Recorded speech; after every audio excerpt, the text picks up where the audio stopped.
XSFM입니다. I, D, W, K.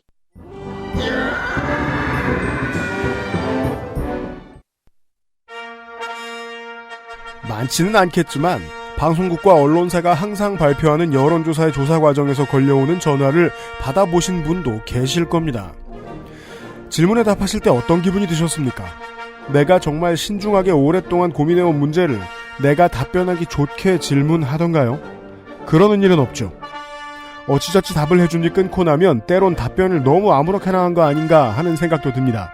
뜻을 알 수 없는 질문과 왜 했는지 모를 답변들이 모여 발표되고 세간의 이목을 끄는 여론조사. 민주주의와 여론조사의 관계를 고민해보는 2019년 10월 시사 아카데미 시간입니다.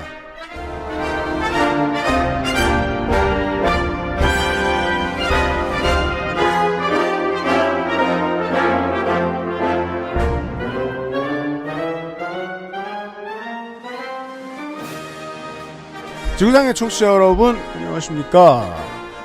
다시 태풍이 돌아온 한반도의 주말의 인사, 10월 첫 번째 주말의 인사드립니다. 목요일부터 주말이라고 해둡시다. 저는 이번 주에 일이 많아서 지금 한 주가 길었거든요. XSFM의 그것은 알기 싫다 338회를 시작합니다. XSFM의 유승균 책임 프로듀서입니다. 월요일에는 그냥 제가 혼자 나와 있었고요.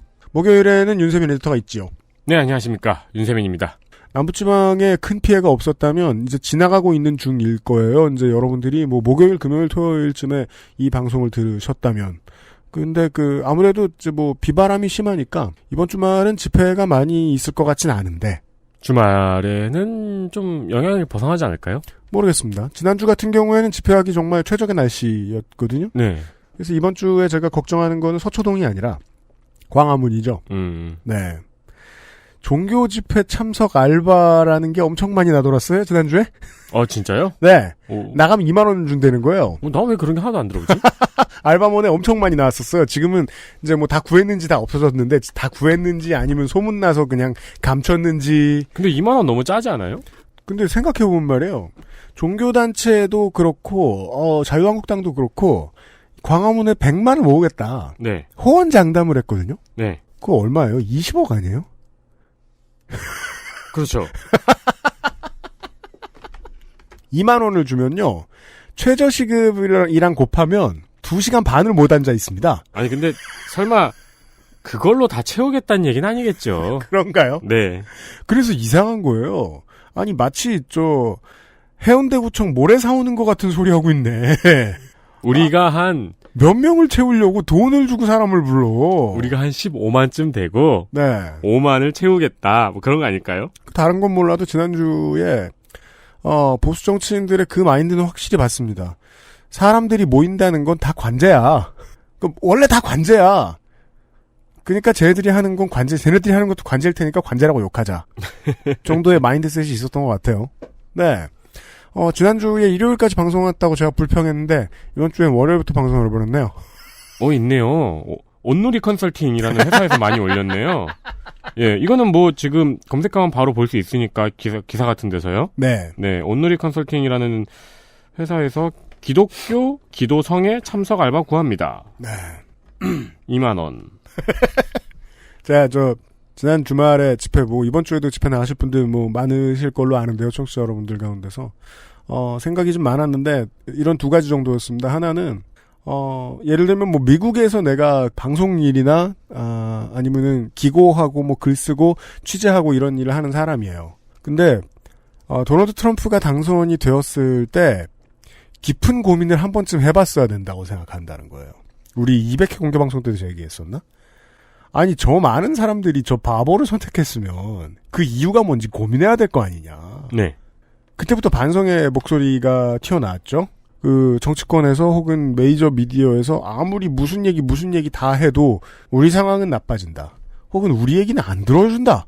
원래 정치라는 건 먹고 사는 것의 문제이기도 하지만 덜 외롭기 위한 대화의 과정을 일컫는 말이기도 하니까요. 네. 대화도 안 해주고 화가 나서 트럼프를 찍은 걸 수 있거든요.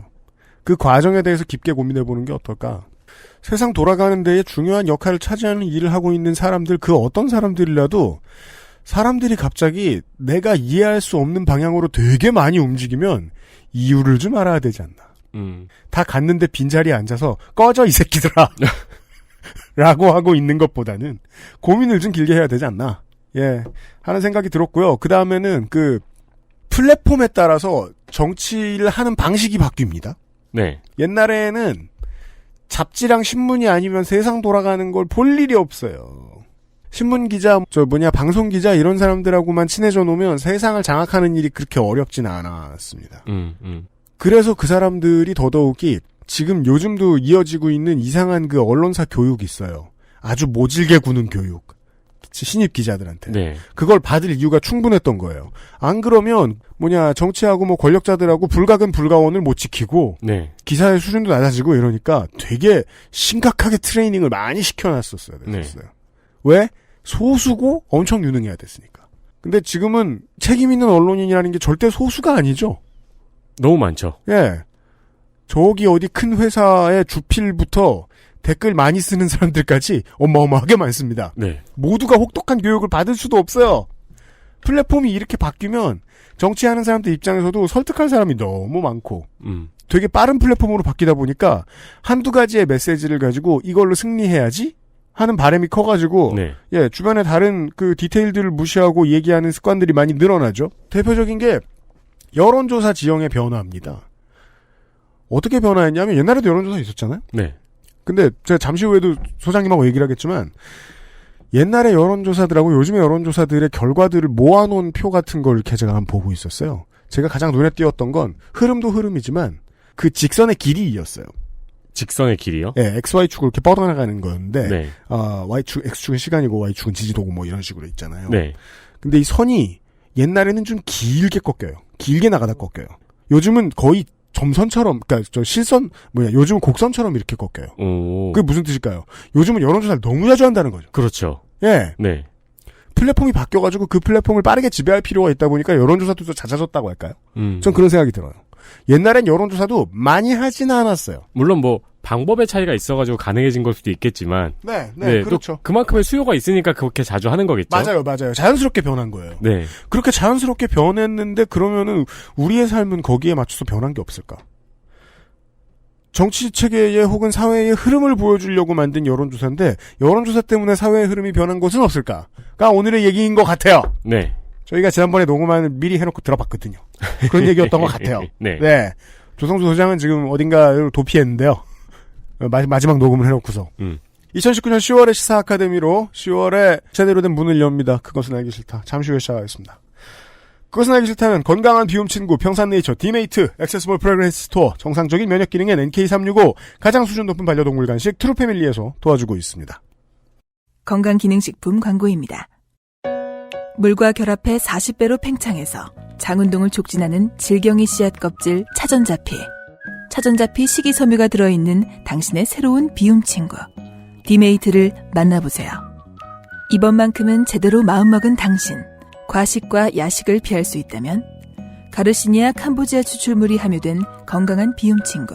디메이트가 도움을 드릴 수 있습니다. 식사 조절, 운동, 수분 섭취, 그리고 비움 친구 디메이트. 평산네이처.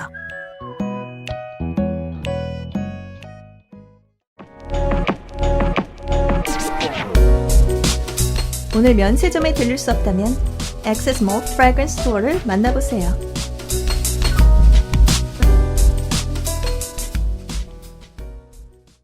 건강기능식품 광고입니다. 이번만큼은 제대로 마음먹은 당신. 과식과 야식을 피할 수 있다면 건강한 비움 친구. 디메이트가 도움을 드릴 수 있습니다. 식사 조절, 운동, 수분 섭취, 그리고 비움 친구 디메이트. 평산네이처.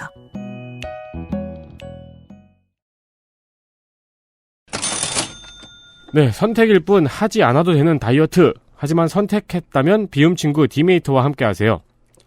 이것만 먹고 기다리면 몸무게가 쭉쭉 빠지는 기적을 바라시는 분들은 이 제품을 선택하지 마십시오.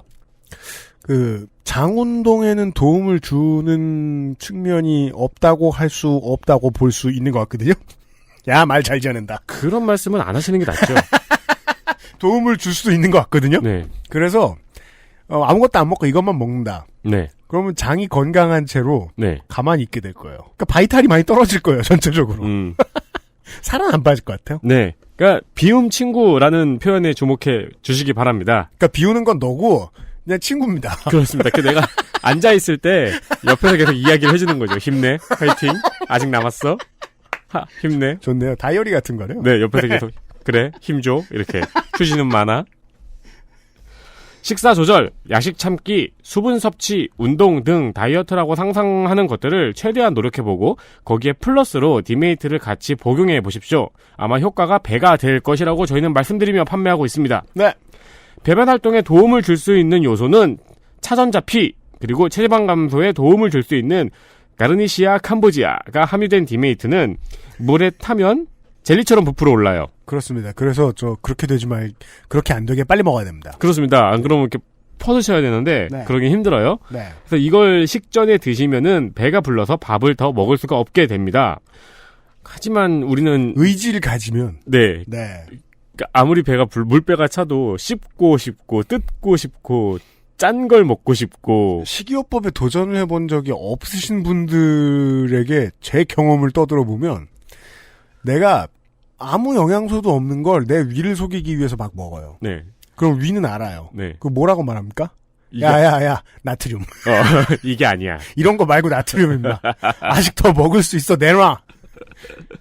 단 거. 탄수화물 임마. 포화 지방산 내놓으라고. 이거 말고 장난질이요. 막 뭐라고 합니다. 그래서 의지가 섞이지 않으면 위한테 집니다. 분명히 집니다. 저도 해봤거든요. 네. 네. 소금을 막 먹고 싶어요. 식사 30분 전 하루 2번 먹고 너무 허기질 때 다른 간식 말고 디메이트를 한 잔씩 하시면 좋습니다. 블렌더 보틀도 추가 옵션으로 구매 가능합니다. 다이어트를 선택했다면 디메이트와 함께 하세요. 그렇다고 합니다. 캐스몰에 와서 확인하십시오. 힘내. 네. 아직 할 수 일단 있어. 그거 실패해도요. 블렌더는 아주 쓸만해요. 네.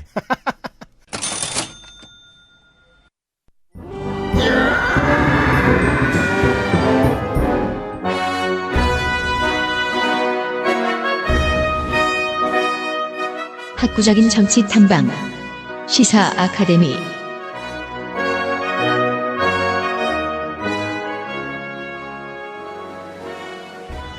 괜히 심심해가지고요.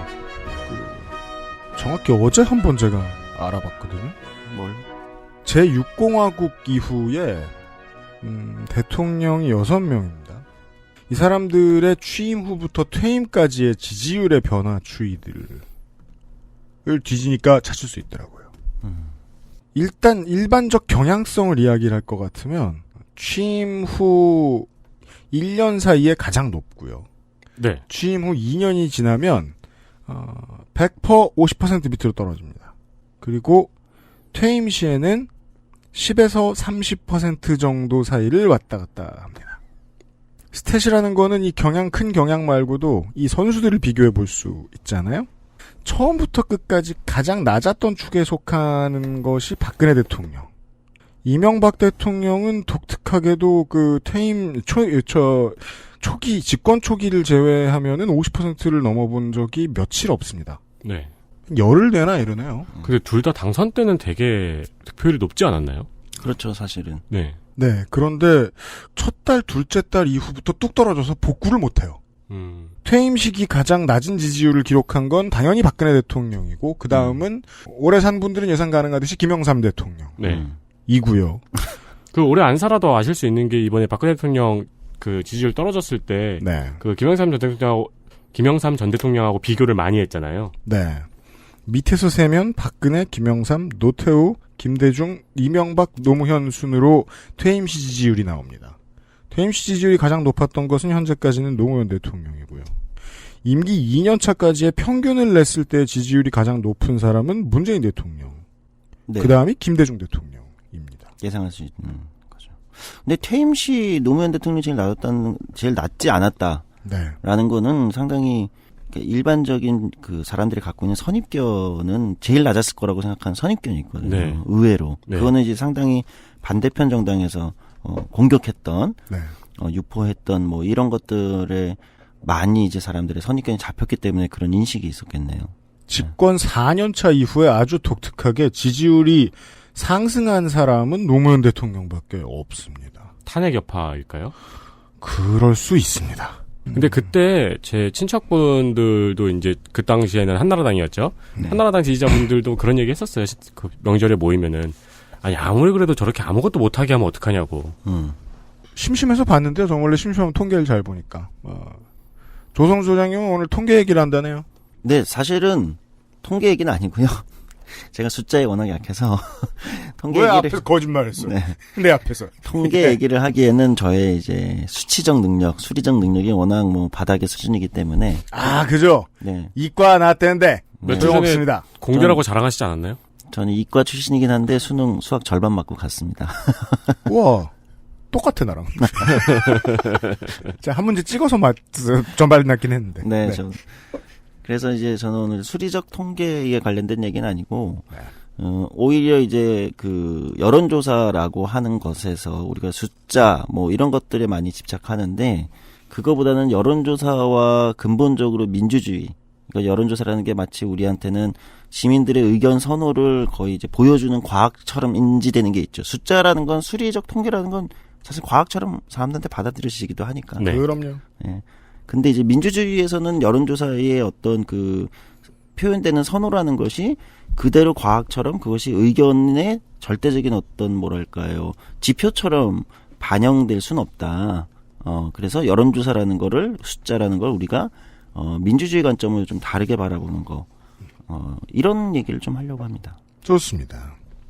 제가 지금 아주 옛날 인터넷 좋군요. 아카이브가 바로 있어서 2002년 11월 이때는 언제일까요? 노무현 대통령이 당선되기 직전이군요. 네. 네. 김대중 대통령의 퇴임 직전이죠. 네.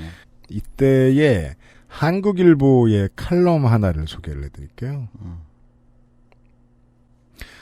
여론조사는 만병통치약이 아니다. 중대한 부작용을 낳을 수 있다. 좋은 약도 남용은 금물인데 하물며 부작용의 소지가 있는 여론조사를 남발하고 그 결과를 맹신해서는 안 된다. 민주당의 여러 의원은 노무현 후보의 지지도가 떨어졌다는 여론조사 결과를 이유로 국민경선제의 결과를 무시하고 탈당했다. 애써 도입하고 수많은 국민의 참여로 진행된 국민경선제가 여론조사 결과에 의해 휴지통에 던져졌다. 여론조사의 힘은 이제 노무현 후보와 정몽준 후보 간 단일화를 결정하는 데까지 이르렀다. 전화조사에 응답한 수천 명의 국민의 의사로 2명 중 누가 이회창 후보의 상대가 될지 결정한다는 것이다. 이런 단일화 방법이 정당화될 수 있을까? 후보 단일화 자체가 명분 있는 일인지 아니면 승리지상주의에 따른 권모술수인지 정치 논란은 차치하자. 여론조사의 표본 추출, 설문 작성, 결과 해석에 관한 해결하기 어려운 수많은 기술적 문제점도 논외로 하자. 여론조사를 통한 후보 단일화 방법이 민주주의 원리와 부합하는지의 근본적 문제로만 초점을 맞춰볼 때에도 정당성 여부에 큰 물음표가 붙는다. 혹자는 평균 시민의 뜻에 따르는 여론조사 방식이 가장 민주적인 후보 결정 방법이라고 말할지 모른다. 그러나 이런 주장은 민주주의를 오해한 소산이다. 민주주의는 국민의 단순한 생각이 아닌 국민의 적극적 행동에 의해 작동된다. 국민은 각자 생각을 표출하고 그것을 실천하고자 행동에 임한다. 민주주의에서 국민은 능동적 행동가로 가정되므로 생각만 품고 행동으로 옮기지 않으면 의미를 갖지 못한다. 투표에 직접 참여한 국민의 표만 계산되고 시위 등 단체 행동이나 청원 등 개인 행동을 한 사람의 목소리가 보다 크게 반영되는 것은 그 때문이다. 만약 국민이 피동적 존재로 전략하고 능동적 행동을 안 한다면 민주주의 이상에는 중대한 타격이 가해진다. 여론조사에서 국민은 피동적 존재이다. 스스로 시간을 내고 고민을 한 후 주도적 행동을 하는 것이 아니고 느닷없이 걸려온 전화에서 주어진 질문과 주어진 보기에 수동적으로 답을 한다. 여론조사는 국민의 수동적 생각을 파악할 뿐 능동적 행동의 표출 방법이 아니다. 근래 한국 정치에서 상황 논리는 원칙과 명분보다 더 우선되곤 한다. 이번에 후보 단일화 방식도 국민경선제를 할 시간이 없다는 상황 논리 때문에 국민의 능동적 행동을 전제로 하는 민주주의 원칙이 깨지는 또 한 번의 경우가 아닌가 씁쓸하다. 경희대 정외과의 임성호 당시 교수의 칼럼입니다. 네. 네. 오늘 방송 다 했네요. 네. 수고하셨습니다. 네. 뭐냐면 지금 이제 어떡하죠? 네. 시간을 때워야지. 같이 하시죠, 정치자. 네.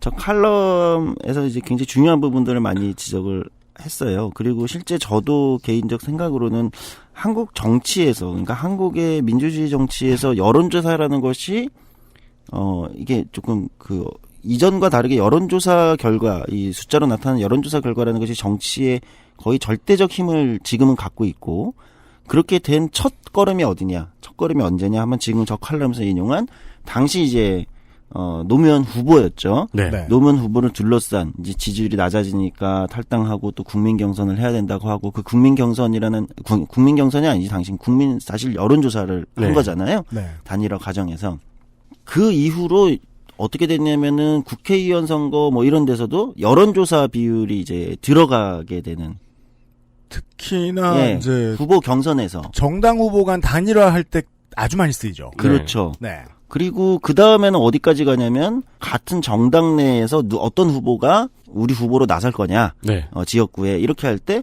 뭐 여론조사 반, 뭐 당원 투표 반. 경선에서도 여론조사 쓰죠. 네. 그 시작이 언제냐 하면 지금 저 칼럼에서 UMC가 읽은 저 칼럼에서 시작됐던 당시 그 시점이었던 것 같아요. 그 이후로 그러니까 그게 한 지금으로부터 한 17년 전이잖아요. 그러네요, 어느새. 네. 그 사이에 여론조사라는 것이 한국 정치에서 거의 절대적인 기준으로 점점 오면서 어느 시점을 지나서는 지금은 저는 오늘 이제 이 이야기의 핵심은 지금은 마치 시민들한테 여론조사의 수치가 거의 절대적인 어떤 평가 기준처럼 돼버렸다고 생각해요. 네. 그러니까 이것이 마치 시민들에게 여론조사가 높으면 여론조사에서 지지율이 높으면 이게 마치 심지어 어느 정도냐면 선이다. 올바른 걸 하고 있다. 이렇게까지 인지되는 거죠.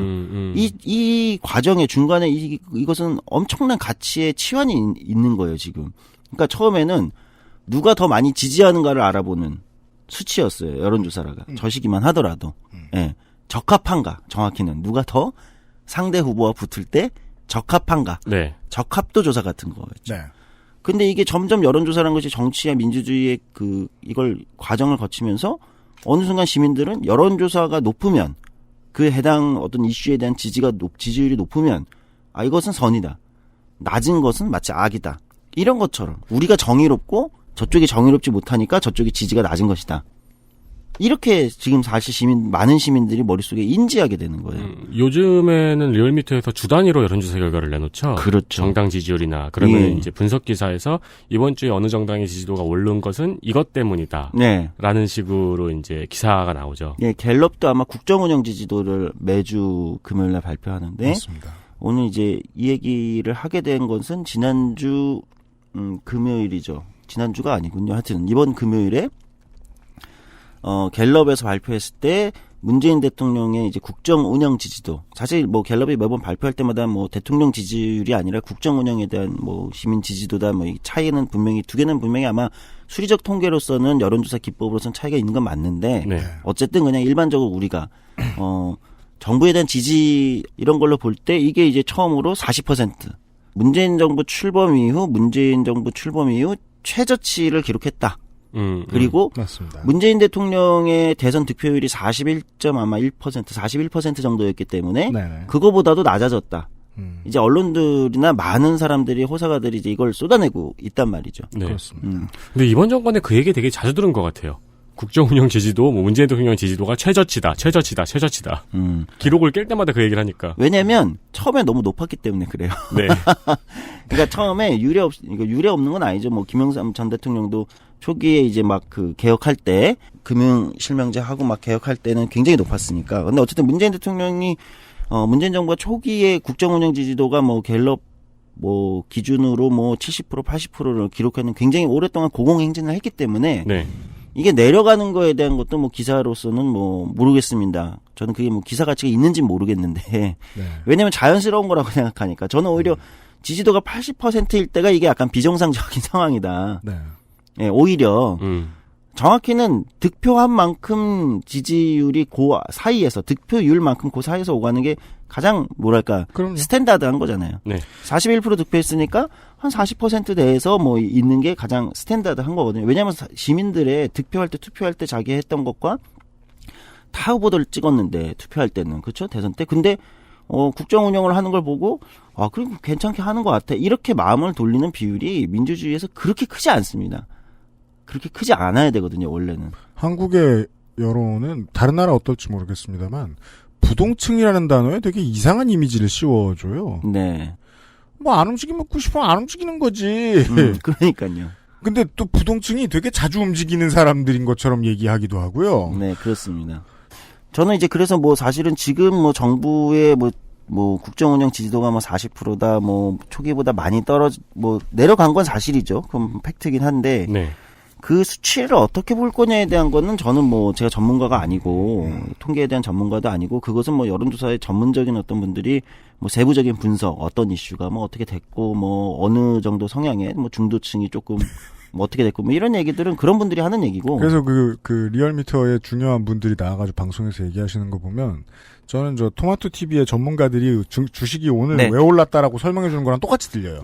사실 저는 똑같다고 생각합니다. 네. 실제 똑같다고 생각합니다. 그거랑. 네. 더 문제인 건 우리가 그 TV를 그 주식 TV를 보면서 그걸 보면서 투자를 하면 네. 주식 투자를 해서 여러분 부자 되시나요? 그런 경우 잘 없어요. 네. 그 진정한 결과론. 네. 이것이 결과론의 정의 그 자체. 그렇죠. 근데 지금 사람들이 정치에서 여론조사를 보는 시각은 마치 그렇게 하면 부자 되는 것처럼 주식 투자를 하는 사람들처럼 사실 똑같게 지금 작동하고 있는 이 현상에 대한 저의 문제의식이 좀 큽니다. 여론조사라는 게 민주주의에서 과연 뭘까? 여론조사라는 게. 네. 그러니까 한국이 그 아까 칼럼에서 처음 UMC가 지적했듯이 여론조사라는 건 사실 민주주의하고 본질적으로 연결되어 있는 건 사실 아닙니다. 지금 시민들이 인식하는 것처럼 뭐 그것이 뭐 의견의 지지도가 높으니까 이것이 정의로운 거 아니냐 이런 거와 전혀 상관이 없어요. 사실 민주주의에서는. 근데 이제 우리가 일종의 이것도 착시 현상 같은 게 강력하게 일어났고 저는 여기에는 정치인들의 책임이 좀 크다고 먼저 생각하는 편이에요. 사실은. 무슨 책임이 있습니까? 뭐냐면 요거는 이제 조금 시간을 가면서 제가 설명하려고 하는데 정당과 정치인들이 손쉽게 동원한 겁니다. 여론조사라는 방법을. 너무 손쉽게 동원했어요. 근데 그 여론조사 방법을 동원할 때 진짜 목적은 뭐였냐면 네. 우리가 이제 시민들의 의견들이 있잖아요. 어떤 이슈나 어떤 후보에 대한 자기들의 의견들이 있을 수 있어요. 그렇죠. 네. 뭐 최근에 있었던 뭐 조국 법무부 장관에 대한 이슈도 1부터 10까지 뭐 1부터 10까지도 아니지 뭐 1부터 100까지 늘어놓을 수도 있을 거예요. 각자의 의견을. 그러니까 다양한 이슈에 대한 입장이 있을 수 있잖아요. 네. 그렇죠? 그거는 뭐 누구나 어떤 입장을 가질 수 있다고 생각은 하는데 문제는 사람들의 의견의 다양성도 있어요. 그럼 이제 딱 제일 크게는 뭐 그래서 가장 단순하게는 찬성이야 반대야 이렇게 물어보면 그 크기가 이제 의견의 크기가 이제 양쪽에 이제 크기가 이제 잴 수 있을 만큼 형성이 될 수 있겠죠. 그 질문을 한다면. 그런데 제가 이제 한국 정치, 한국 민주주의에 굉장히 안 좋게 여론조사가 작동했다고 보는 17년 동안 작동했다고 보는 이 문제의식에는 정치인들이 이 여론조사를 처음에 이렇게 했다가 아마 노무현 후보 당시 아까 칼럼처럼 노무현 대통령이 이제 후보 시절에 이렇게 할 때는 뭐 적합도를 물어보자 한번 시민들 입장에서 누가 상대 후보를 이길 수 있는 가장 괜찮은 후보라고 생각하는 게 이렇게 정도 생각했는데 시간이 조금 지나면서는 정치인들이 이제 이게 아까 얘기했듯이 뭐 지역에서 당대당 후보가 이제 후보 단일화를 할 때 쓰이고 그다음에 지역구에서 자기네 당의 후보를 만들 때 이제 당 경선, 내부 경선 때 쓰이고 이렇게 하다 보니까 의미가 달라집니다. 성격의 변질이 일어나는군요. 네. 출마하는 후보들이나 정치나 또는 정당들이 어떻게 하게 되냐면 시민들이 다양하게 있는 의견들 중에서 네. 자기한테 선호도가 센 의견들을 동원하기는 방법으로 쓰는 겁니다. 내가 듣고 싶은 답. 예. 그러니까 의견에는 의견의 차이와 크기도 있지만 의견의 강도라는 게 있어요. 네. 의견의 강도. 그러니까 센 의견들이 있어요. 그러니까 아니 뭐 나는 그거에 대해서는 이렇게 생각해 이 정도가 아니라 나는 그거는 이거여야 되고 저 의견에 안 그럼 죽을 거야. 그러니까 의견에는 강도라는 게 있어요. 근데 일반적으로 우리가 이제 이거는 뭐 민주주의 그 우리 큰 정치까지 안 가더라도 한 50여 명, 뭐 100여 명, 한 50여 명, 2, 30명 수준도 마찬가지입니다. 10명도 마찬가지예요. 친구들 사이에서도 마찬가지인데 있다 보면 우리가 민주주의는 다수, 의견의 크기, 다수결이잖아요. 의견의 크기에 따라서 어쨌든 한번 가는 거다. 이렇게 선택을 하는 거다. 이렇게 일반적인 민주주의의 원리지만 그게 잘 작동 안 될 때가 언제냐면 한두 명이 진상을 부릴 때예요. 넘나 싫음. 그러면서 의견의 강도가 너무 세. 그 네. 한두 명이 이거 아니면 안 돼. 의견의 강도가 너무 세면 약간 중간에 있는 다른 의견들이 이 의견의 강도에 굴복하게 됩니다. 또는 그냥 그게 너무 세니까 이 의견이 너무 세니까 그냥 그 약간의 추종하게 되거나 쫓아가게 됩니다. 방금 명절이 지났으니까 청취자 여러분, 우리의 친척들을 떠올려 보자고요. 네. 네. 고스톱판을 떠올려 보면 고스톱은 오늘 끝나는 논쟁이니까 괜찮아요. 네. 재산을 물려받을 때, 아파트의 소유권을 나눌 때, 네. 혹은 뭐 더 큰 문제는 뭐 있을까요? 건물이 더 커지면 되는구나. 빌딩의 소유권을 나눌 때. 더 큰 문제는 재산의 크기군요. 네. 그치. 그때는요, 저는 장담할 수 있어요. 우리 형제들은 뭐 좋은 사람들입니다만, 누가 제일 지랄하죠? 전 그 사람 손을 들어줄 거예요. 이유는 뭐죠? 지랄 말라고. 그렇지. 피곤하니까. 네. 지랄을 멈추게 할 방법은 그밖에 없어. 네. 이 지랄은 뭡니까? 민주주의에서 흔히 볼 수 있는 의견의 무게와 강도인데, 이런 문제를 어디서 또 많이 생각하냐면, 오늘은 또 여론조사에 대한 얘기가 나왔으니까, 우리가 막 캠퍼스를 거닐다 보면 학교 다닐 때, 혹은 뭐 시내에서 어떠한 사건 이슈 같은 것을 적어놓고, 예 아니요나 싫어요 좋아요 정도의 칸을 크게 해놓고 이렇게 그 스티커를 붙이는 그런 보드를 보신 적이 있을 거예요. 네. 무조건 같은 생각을 해보신 적이 있을 겁니다. 의견이 2개밖에 없어. 네. 저 중에 내 의견이 없는 것 같아. 혹은 저 둘 중에 내 의견으로 그러니까 내 의견이 저 둘 중에 하나로 수렴되게 되는 게 별로야. 네. 왜냐하면 그건 내 의견이 아니야. 그 거대한 네모 안에 들어감으로써 나의 소리의 다양한 형태가 싹 사라져요. 내가 한 문장을 통해서 낸 10가지 소리 중에 0.1가지만 들어가. 근데 그냥 들어갔어, 난. 네. 왜곡이 일어나요. 그렇죠. 예를 들면 이렇게 할 수도 있어요. 그 yes or no 그 보드판에 있으면 내가 저것들을 yes로 가게 하고 싶어. 기일의 보드판에 붙어진다. 그러면 스티커를 저걸 yes라고 생각하는 사람을 먼저 한 20여 명을 모아가지고 거기에 먼저 가서 스티커를 다 붙이게 해. 먼저 가서. 네. 혹은 먼저 붙여놓고 시작해. 그렇죠.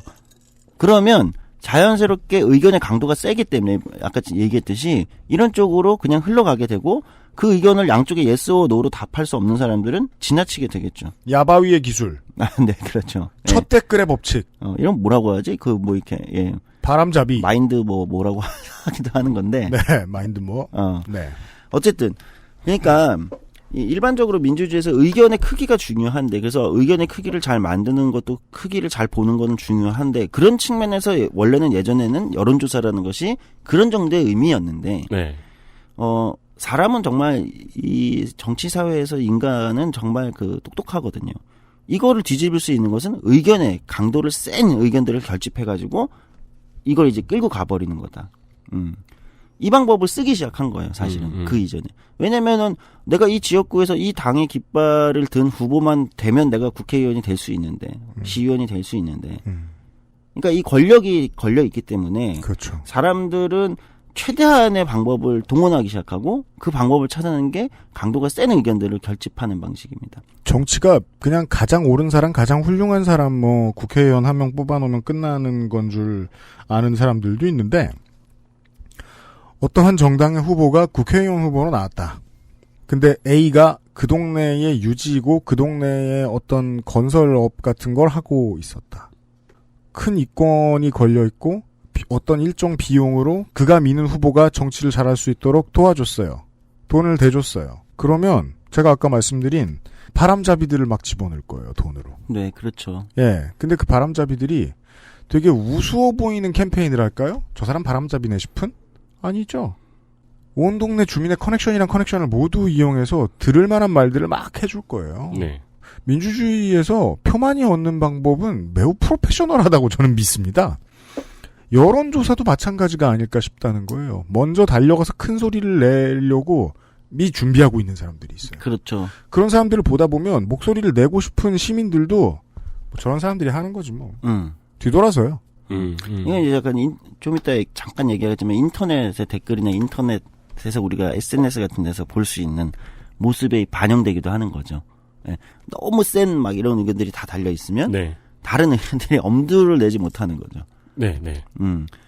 그래서 다시 이제 여론조사로 돌아오면 이 의견의 강도라는 문제 때문에 의견의 강도가 실제 의견의 크기를 압도할 때가 있다는 이 역설적인 상황이 실제 작동할 수 있기 때문에 사실 여론조사로 어떤 정책을 결정한다든지 여론조사 수치로 정책을 결정한다든지 또는 여론조사로 어떤 정책에 대한 지금 상황에 대한 그 뭐 정확한 얘기를 한다든지 이거는 사실 저는 조금 어렵다라는 입장입니다. 예. 그거는 상당한 왜곡이 있다. 그렇게 보면 아까 처음 얘기 시작할 때 대통령의 뭐 국정운영 지지율이 뭐 갤럽식으로 해서 40%다. 네.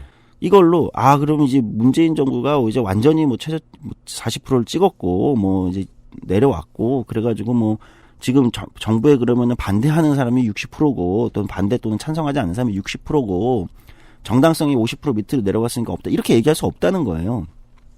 반대도 성립합니다. 정부의 지지율이 80%라고 해서 예를 들면 국정운영 지지율이 80%라고 해서 이 정부가 지금 정의로운 일을 하고 있고 이렇게 평가할 수 없다는 거예요. 그건 별개다. 네. 그건 별개다. 네. 물론 이제 복잡하게 들어가면 이제 여론조사 전문가들이 얘기하지 그것은 뭐 기대치가 반영된 거일 수도 있고 뭐 이렇게 할 수 있는데 뭐 그건 그거대로 두더라도 저는 선과 악, 정의로움과 정의롭지 못함 또는 어떤 정책의 옳고 그름, 합리성을 여론조사에 맡길 수는 없다. 그거는 거기서 맡겨지는 게 아니다. 정책에 대한 합리성의 문제도 마찬가지입니다. 어떤 정책을 예를 들면은 아마 해당 당시에 여론조사로 이렇게 정부가 정책을 하겠습니다. 이것에 찬성하십니까? 반대하십니까? 그래서 찬반을 물어가지고 결정을 하겠다. 네. 이렇게 했으면 우리는 아직도 노예제 국가에 살고 있을 거고. 네. 그렇지 않나요? 사회 진보는 여론조사로 일어나지 않거든요. 왜? 대부분 반대하니까. 처음에는. 그쵸. 왜? 사람들은 자기 생활 세계에서 경험한 것들에 의해서 익숙치 않은 것에 대해서 찬성하기 어렵거든요. 네. 내 삶이 늘 이랬고 내 삶이랑 상관도 없는데 왜 장애인 이동 통로를 더 만드느라 세금을 쓰나요? 그렇죠. 지금 복지를 위해서 세금을 올리자. 예를 들면 찬성 반대 물어보면은 뭐가 많이 나오겠습니까? 반대가 월등히 많이 나올 겁니다. 그러나 그것을 우리가 옳다라고 얘기하거나 정의롭다고 얘기하거나 의견이 다를 수는 있지만 또는 그것이 맞다 그렇기 때문에 이렇게 얘기할 수 없다는 거예요. 그러면 마찬가지로 정치인에 대한 평가도 마찬가지고 정부에 대한 평가도 마찬가지로 그걸 가지고 완전히 평가할 수 있는 건 아니다. 오히려 차라리 자기의 정치관과 세계관을 가지고 설명을 하는 게 맞지. 주저리. 네. 차라리 그것에 그 수많은 논쟁과 담론과 공론장에서의 논쟁 속에서 시민들이 인지하는 게 필요한데 그것은 과정은 없이 여론조사 쭉 돌려서 당장 내일 그래서 1000명짜리 샘플로 여론조사 돌려서 당장 내일 나오는 수치로 이 정책과 이 정부 운영에 대한 평가를 할 수는 없다. 라는 겁니다. 네. 평가라는 건 과정이 필요하거든요. 그러니까 지금 이건 우리가 그러니까 온라인 게임을 하고 있는 게 아니에요. 지금 콘솔 게임 같은 걸 하고 있는 게 레벨업하고 뭐 능력치가 얼마고 이렇게 나올 수 있는 게 아니잖아요. 이 인간사에서 벌어지는 정책이나 정치나 이런 행위들은. 근데 그렇게 마치 인지하는 거죠. 숫자로 인지할 수 없는 영역들이 훨씬 많은 거예요. 네. 그래서 원래는 과정이 되게 중요합니다.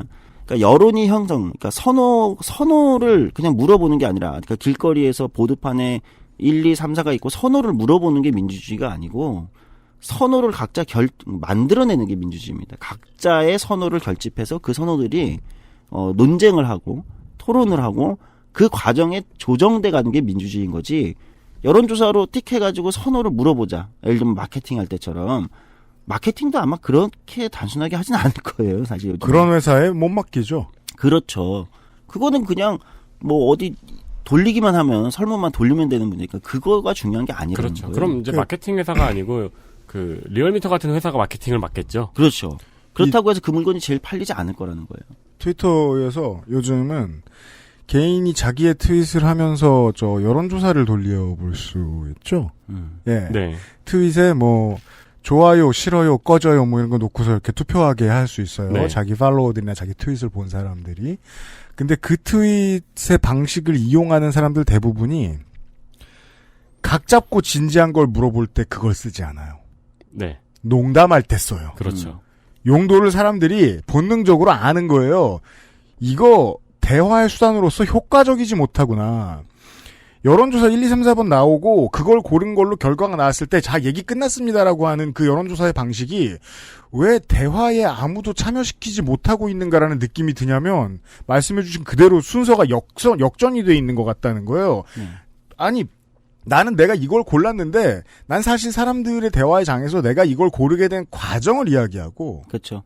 그 다음에 저 사람이 나 말고 다른 걸 고른 이유에 대해서 듣고 그러다 보면은 뭔가 시너지가 나서 제 그 3의 다음번에 거를, 예, 그 다음번에 다른 선택이 있을 때는 우리가 이런 대화를 통해서 어떠한 의견을 생산자 혹은 정치가에게 제출할 수도 있겠구나. 그렇죠. 이 과정을 본능적으로 원하는데 숫자에서 결론 나오면 그게 끝인 경우는 우리한테 그 본능적인 공허함을 준다는 거예요. 그리고 반영된 거 없는데? 그리고 그 과정을 자꾸 생략하게 만듭니다. 특히 정치가 그 과정을 생략하기 시작하면 오히려 시민과 멀어지죠. 네.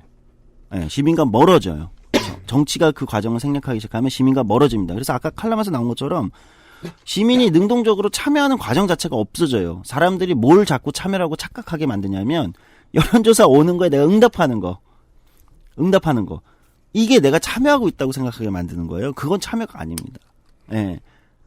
그걸 이제 조롱하는 의미로 푸시버튼 민주주의라고 하거든요.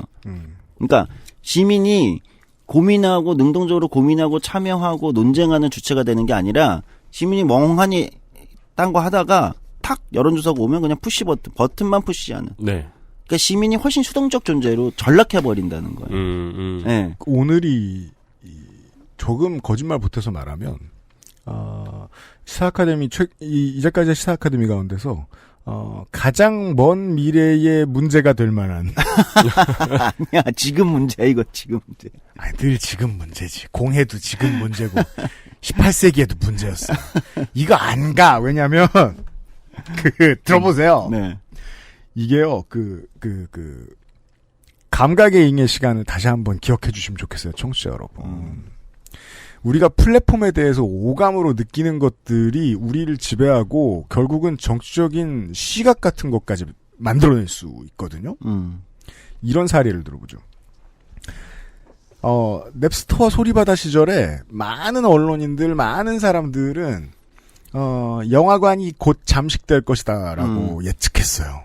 P2P가 활성화될 거고 인터넷은 더 빨라질 테니까 음악 시장이 다 사라졌잖아. 타워 레코드가 다 없어졌잖아. 그 다음은 극장이야 라고 얘기했어요. 전문가들이 예측하지 못한 게 사람들이 오감으로 경험하는 그 플랫폼의 철학이었어요. 영화관은 신전이에요. 가는 길도 극장이고 표 사는 행위도 극장이고 들어가는 것도 극장이고 팝콘 사려고 줄 서 있는 것도 극장이라는 경험이에요. 돌아가는 길에 같이 본 사람과 이 영화가 어땠어라고 대화하는 것 그것까지 다 합해서 극장 간 날이에요. 그렇지. 그 경험의 신성함이나 그 능동성을 발휘하게 되는 이유 같은 것들을 P2P는 채워주지 못해요. 네. 네. 민주주의를 그렇게 설명할 수 있다는 거예요. 내가 나가서 몸이 불편하든 다른 일을 하든 내가 굳이 시간을 내서 나가서 투표를 하고 그 전까지 고민했고 하는 어떤 일련의 행동들 전화를 갑자기 받아서 버튼 누르는 행동과는 층위가 너무 다릅니다. 그렇죠. 감각의 차이도 너무 커요. 나는 감각으로 느낍니다. 관심 없는 일인데 난 지금 바쁜데 그래서 시민운동가, 활동가, 혹은 정치가 주변에 홍보하는 사람들, 이런 사람들이 얘기하죠. 전화가 언제 올지 모릅니다. 조심하세요. 준비해주세요. 네. 그건 적극적인 행동이죠. 네. 근데 얼마나 소수입니까? 네. 그 말을 한다는 자체가 이 행동이 정말 우연하고 게으르며, 실제로 참여하기 위해서 열심히 한 것들에 비해서 수준이 너무 낮은 참여라는 거예요. 네. 오히려 큰 위험성은 이 푸시버튼 민주주의라는 표현, 그러니까 그냥 그런 존재로 시민들이 전락해버렸을 때 지금 UMC가 얘기한 그냥 가끔 걸려오는 여론조사에 응답하는 그것이 마치 민주시민으로서의 민주주의가 작동하고 있다고 착각하게 되면 그건 사실 전체주의의 방식이거든요. 그걸 파시즘 전체주의의 방식이죠. 네. 예를 들면 전체주의도 시민에게 동의를 구하지 않는 게 아닙니다. 이런 방식으로 구할 뿐인 거예요. 즉 그 수많은 아까 영화관 비교 아주 저도 공감이 되는데 그 과정과 예를 들면 시민들 그 맥락, 경험 이거를 삭제해버리고 그냥 그것만 묻는 전체주의가 보통 그런 방식을 택하죠. 그 지지율 얘기하셨는데 히틀러가 전쟁을 시작할 때 지지율이 얼마나 높았겠습니까? 그렇죠. 우리 지지율로 여론조사로 물어볼 것 같으면은 무슨 사형제 유지, 피의자 인권보호, 철폐. 이런 거 물어보면, 암울한 답들이 나올걸요? 그렇죠. 소년법 철폐, 이런 거. 왜? 당장 점심 먹고 이쑤시고 있는 나는, 내가 범죄자도 아니고. 범죄를 나는 지을 것 같지도 않고. 예, 그리고, 우리나라가 전쟁에서 이긴데 좋네. 그래서 민주주의라는 것이 이제 한국에서 사실 근데 이게 한국만 겪고 있는 문제는 아니에요. 네. 그러니까 여론조사라는 것이 등장하면서 이제 과도하게 현대 정치에서 이제 여러 가지 부작용이 일어난다라는 비판들은 다른 나라에서도 일정 정도 있었고 이게 이제 지난번에 제가 한번 방송했던 그 미국의 민주당과 공화당이 어떻게 트럼프 같은 당 외에 있는 사람들이 자꾸 등장하게 되고 이걸 한번 한 적이 있죠.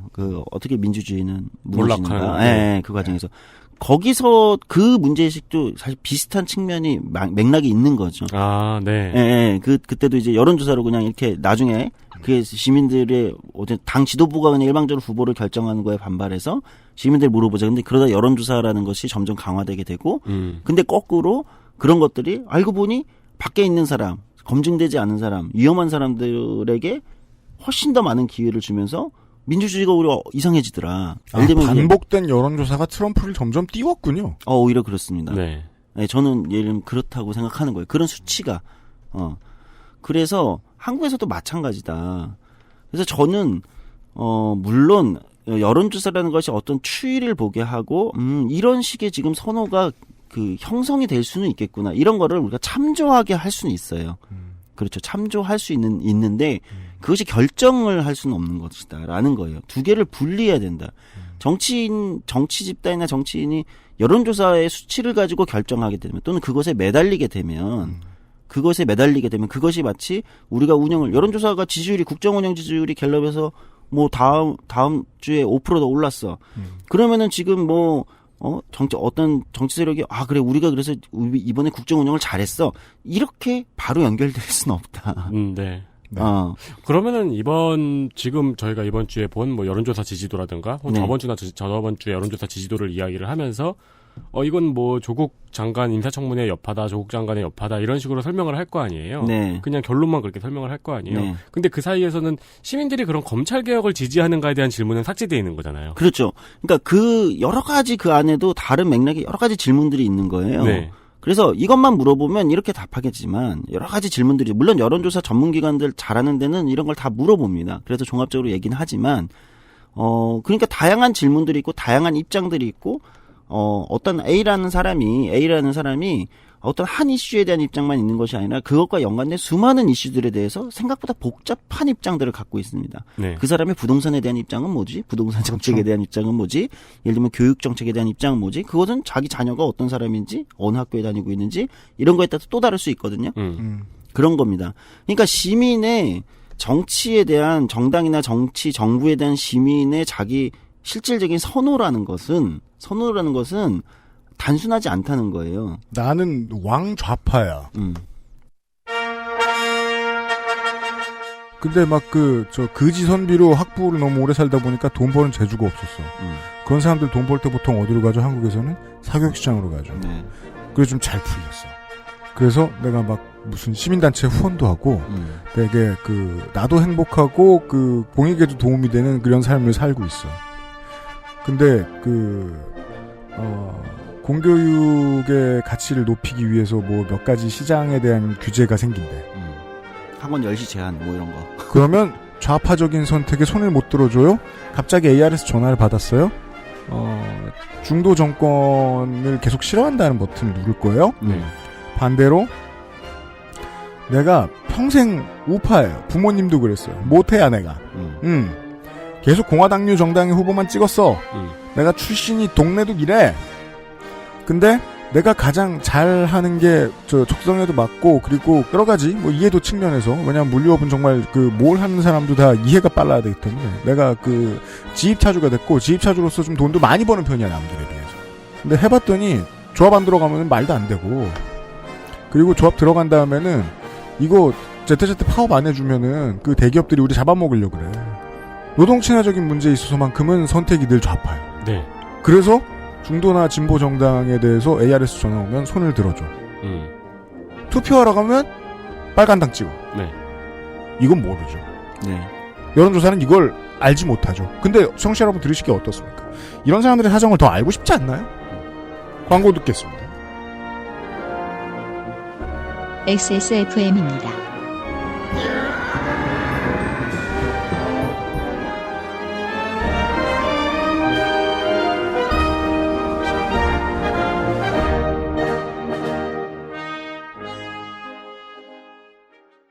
건강을 위해 검색 또 검색. 그런데 정상적인 면역 기능은 챙기고 계세요? 건강의 기본은 정상적인 면역 기능. 내 옆에 탑 매일매일 NK365.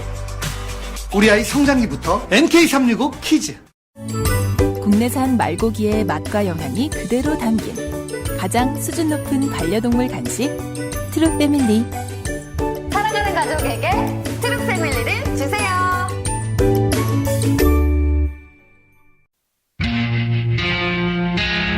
Artisan by John Varvatos. Access Mall Fragrance Store에서.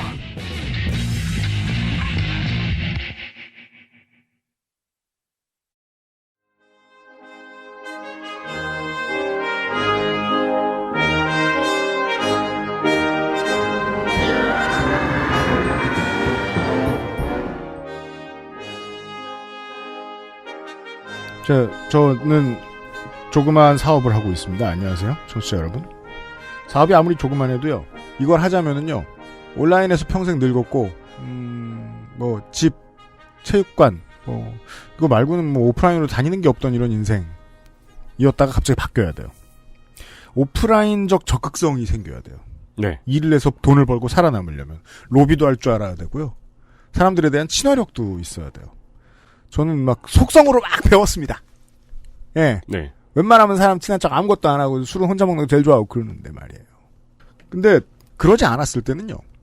직장에 그냥 월급쟁이였을 때는 내가 열심히 일을 하니까 어떤 프로젝트, 이번 프로젝트에서는 내 가치를 우리 이사진들이 좀 알아봐주고 나를 선택해서 좀 큰 일을 맡겨주지 않을까? 이런 기대를 가져요. 그런 일은 일어나지 않습니다. 내가 그 사람들의 시야에 들어올 만큼 의견을 개진하고 내가 이런 걸 잘했다라고 막 보여주고 그러지 않았거든요. 적극적인 의사표명이 수반되지 않으면 사회는 내 견해를 들어줄 생각이 별로 없어요. 네. 전 그게 합리적이라고 봅니다. 네. 말해야 듣지. 말 안 해도 들어주는 경우가 있습니다. 언제요? 여론조사할 때요. 그렇죠. 조성수 소장과 함께하고 있어요. 쉬는 시간 전에 이제 우리가 광고 전에 이제 처음에 이제 여론조사가 한국에서 어떻게 이상하게 지배적인 위치를, 한국 정치에서 이상하게 지배적인 위치를 가지게 됐고, 지금은 거의 최근까지는 지난 촛불을 겪으면서 더 강화된 것 같아요. 제가 좀 그게 좀 솔직히 안타까운데, 뭐냐면 이제 극적인 걸 너무 경험하거든요. 저는 여기는 언론의 문제도 분명히 있다. 언론들이 너무 여론조사 그 수치를 너무 대대적으로 보도하고 무슨 대단한 것처럼 보도를 한다는 거예요. 참조 자료로 보도하는 게 아니라 여론조사가 나오는 매주 금요일 갤럽 국정운영 지지도가 나오는 갤럽 그 지지도가 매주 금요일 날 나오는데 금요일마다 오전 내내 대부분 정치 기사는 그날의 국정운영 여론조사 결과를 대부분 메인으로 다룹니다. 네. 전 이상하다고 생각해요. 그게 그러면 그럴수록 그 푸시버튼 민주주의의 어떤 저기가 되는, 동인이 되는 그런 여론조사의 어떤 견해들에 오히려 힘을 실어주는 거거든요. 언론들이 부추기고 있는 건데, 제가 이제 가장 이게 속상했던 거는, 박근혜 대통령, 전 대통령에 대한 여러 가지 이제 당시에 집권 시기에 막 비판이 엄청났죠. 저도 당연히 제 정치성 성향은 조금 더 좀 다르기 때문에, 박근혜 대통령 지지자분들이랑 다르기 때문에 굉장히 비판적이었어요. 근데 나중에 박근혜 대통령 지지율이 5%가 나오긴, 네. 때가 있었어요. 여론조사에서 지지율이 네. 5%. 수많은 박근혜 대통령 비판하는 사람들이 일부가 조롱했습니다. 5%짜리 지지율 대통령이. 그렇습니다. 조롱도 시민의 자유니까. 그럼요. 그런데 그 수많은 조롱 속에서 마치 전문가라는 분들이 또는 기자들, 언론도 마찬가지고 전문가라는 분들이 이것이 5%이기 때문에 마치 엄청난 정당성이 나머지 다른 사람들에게 있는 것처럼 얘기하기 시작했어요. 저는 이거는 약간 위험하다.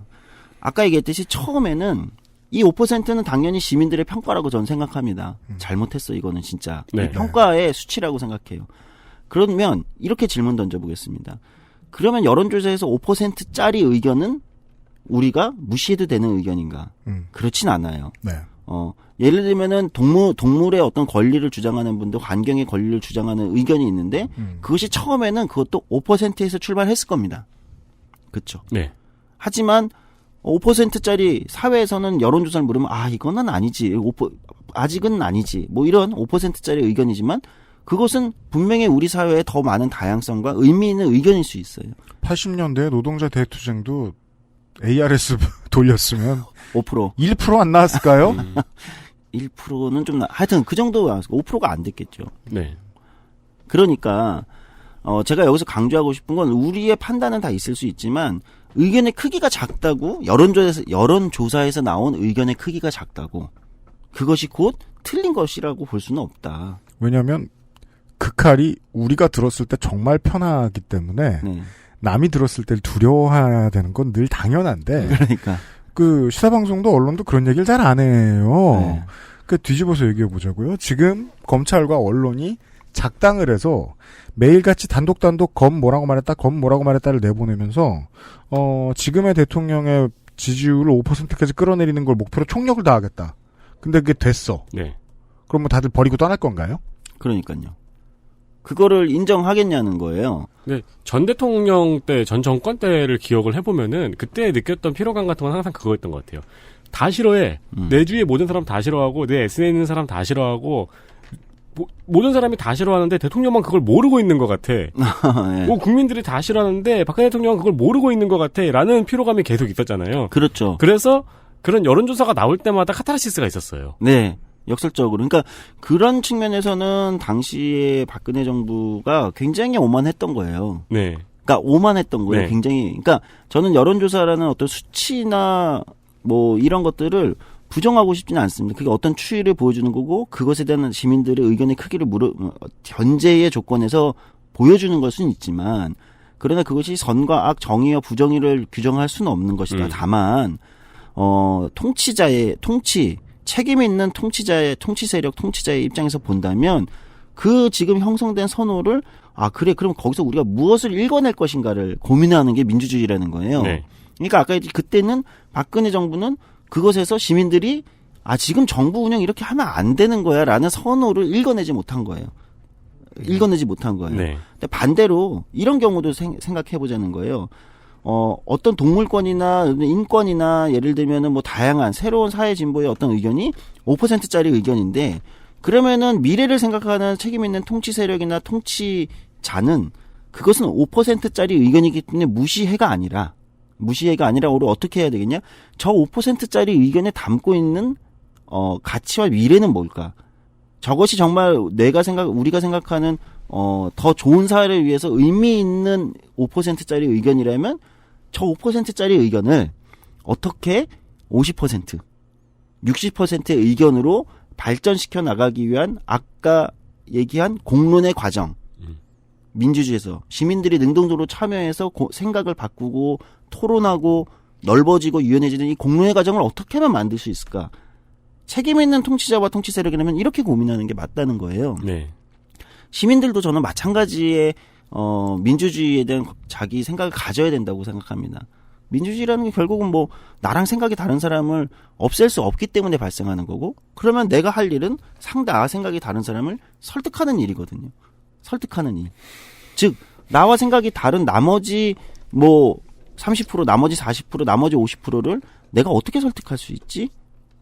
저들은 뭐 악이 아니라 저들을 어떻게 내 생각으로 바꿀 수 있지? 혹시 내가 놓치는 건 없나? 저들을 설득하기 위한 여러 가지 나의 논거 중에 네. 내가 놓치는 건 없을까? 설득하자면 어떻게 해야 돼요? 여론조사 결과 말고 거기서 그 버튼을 누르게 된 이유를 누군가한테 들어봐야죠. 그렇죠. 그래서 그 당시에 몇 달 전에 정우성 씨 인터뷰 보고 언론인들이 스스로가 부끄럽다는 얘기 많이 했던 거예요. 예, 정우성 씨가 그런 얘기했죠. 얘기 좀 들려달라. 들어보고 싶다. 네. 예. 그 자세가 안 된 사람들이 너무 많거든요. 제가 여적지까지 계속 수장님 얘기 들으면서 이건 결국 뭐 의제도 안 될 건데 뭐 이렇게 생각하고만 있다가 제가 이제 갑자기 드디어 보조 진행을 하고 싶어졌어요. 아까까지는 실제 의지가 없었어요. 박근혜 대통령의 사례를 놓고 얘기했는데 더 적확한 사례는 아무리 생각해도 전 참여정부입니다. 네.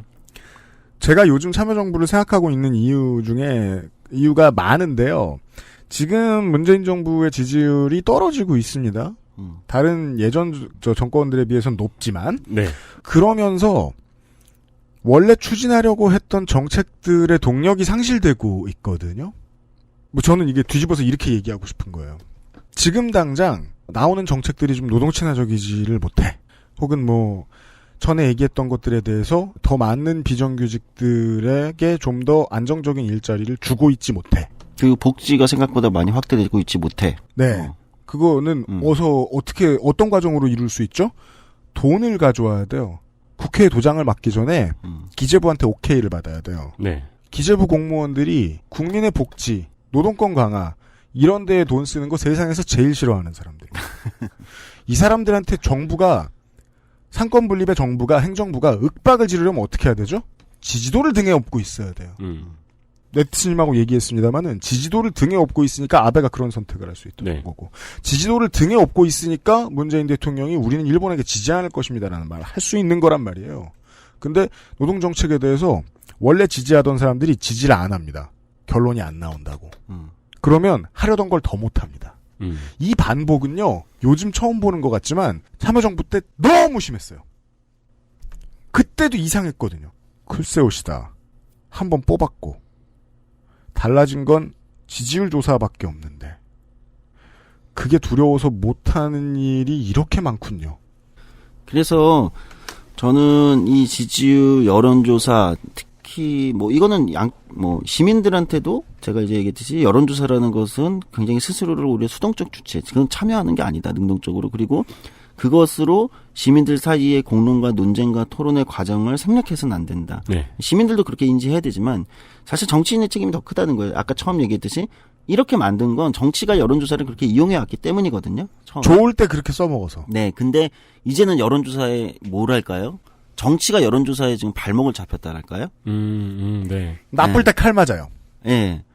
그러니까 자기들이 그렇게 써왔다가 정치가 주로 그렇게 이용해왔다가 이제 여론조사에 목매이게 되는 거예요. 그러니까 여론조사 지지율이 1%, 2%, 3%만 떨어져도 정치 집단이 무슨 큰일이 난 것처럼. 왜? 그거 외에는 내가 이것을 나의 원래 얘기들, 나의 정권을, 권력을 유지할 다른 동인을 설명해 본 적이 없거든. 시민들과 공유해 본 적이 없거든. 그러니까 여론조사 지지율이 떨어질 때마다 너무 당황하고 예를 들면 갑자기 정책이 바뀌고 원래 하기로 했던 것들이 네. 조선일보가 얘기합니다. 1% 떨어졌대. 조국 사퇴시켜. 1% 떨어졌대. 최저임금 인상하지 마. 계속 얘기해요. 그렇죠. 문제는 정치인들 본인들도 동일하게 생각한다는 거예요. 네. 근데 전혀 그렇지 않다. 그것에 오히려 이제 노예가 돼버리는 거죠. 한국 정치가. 그러니까 시작은 언제부터냐? 아까 얘기했던 2002년 처음 여론조사라는 것을 이제 본격적으로 그때 쓰면서 그때는 그렇지 않았죠. 근데 한 17년의 시간이 지나면서 변질되면서 지금은 오히려 그렇게 돼버리고 시민들도 정치 집단도 모두가 여론조사의 노예가 된 이런 상황은 민주주의에 굉장히 위험한 신호라고 저는 생각을 합니다. 여러 번 강조해야 될 것 같아요. 국민의 견해를 듣지 말라는 게 아니라 국민의 견해는 그런 방식으로 모이지 않는다. 네. 국민의 견해를 듣고 싶으면 더 능동적이고 자세한 방식이 있다. 국민도 견해를 개진하고 싶으면 더 능동적이고 자세한 방식이 있다. 이 방식으로는 왜곡된다. 근데 이미 왜곡된 자료를 가지고 겁먹어 있다. 그리고 이런 게 이제 또 어떤 위험을 가져오냐면 여론조사라는 것이 그냥 의견의 크기를 일정 정도 그 시점에 잠깐 보여주는 어떤 저는 보조자료라고 생각을 하는데 네. 정치 집단과 정치인이 여론조사 숫자에 따라서 이 정책이나 매여 있다. 그거에 따라서 모든 게 굉장히 크게 변하고 결정을 한다. 이렇게 돼버리면 인간은 어떤 인간들의 어두운 욕망이 발현되게 됩니다. 시민 집단들 사이에서 또는 어떤 정치인이 그렇다면 여론을 움직일 수 있다면 내가 다 바꿀 수 있을 텐데 그러니까 투표가 아니라 여론조사의 결과로 내가 다 바꿀 수 있을 텐데 그러면 어떻게 하겠습니까? 아까 제가 얘기한 선호의 강도가 센 의견들을 모으기 시작하는 겁니다. 그게 어쨌든 여론을 좌지우지하는데 유리하니까 서로가 양쪽에서 모든 집단이 그렇게 되면 굉장히 극단적으로 센 의견들만 남게 되죠. 네.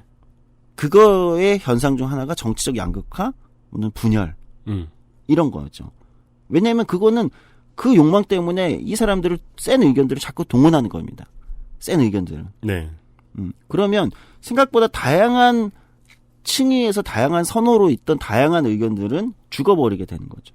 저희가 지난번에 그 자유 유튜버 릴레이 토크 페스티벌? 네. 에 대해서 지상 중계를 해드렸던 중요한 이유 중에 하나는 그러니까 그 편집자인 저는 저 황당한 주장들을 저쪽에서 내밀고 있는 것을 보면서 우리 쪽에는 저런 주장으로 목소리를 키우고 있는 사람이 없는지에 대해서 돌아보는 경험이 되면 좋겠다는 거였어요. 안 돼도 어쩔 순 없죠. 뭐 청취자가 선택하는 거니까. 근데 그렇게 생각하기 쉽지 않은 것 같더라고요. 아무래도. 네. 나랑 반대되는 견해를 보면 일단 한심하다는 생각이 드니까. 네. 그 여론조사를 보는 저도 이제 여론조사를 보고 막 이러면은 대다수의 사람들은 여론조사에 참가를 해본 적이 없는 사람들이잖아요. 특히 이제 뭐 주간 지지도 조사 같은 건 1000명을 대상으로 하니까요. 네. 그러면은 이거를 참가했던 사람은 전화를 받고 끊으면서 잠깐 고개를 갸웃하는 경험을 해봤을 텐데. 네. 그냥 1번, 2번 둘 중에 하나만 누르고 약간 찝찝한데.